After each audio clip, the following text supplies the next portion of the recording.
Hello and welcome. This is the Mudmaster GG-1000 and I'm going to show you how to change your daylight saving time mode.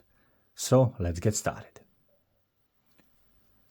From the standard timekeeping mode, and that's the mode when the watch tells the time, press and hold the upper left button until you hear the beep. And there it was. Once there, press the lower left button. And now you're in the position of changing your daylight saving time mode.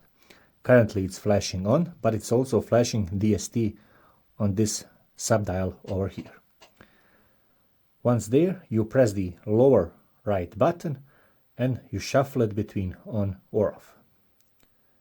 Once you set it to the on or off setting, simply press the upper left button.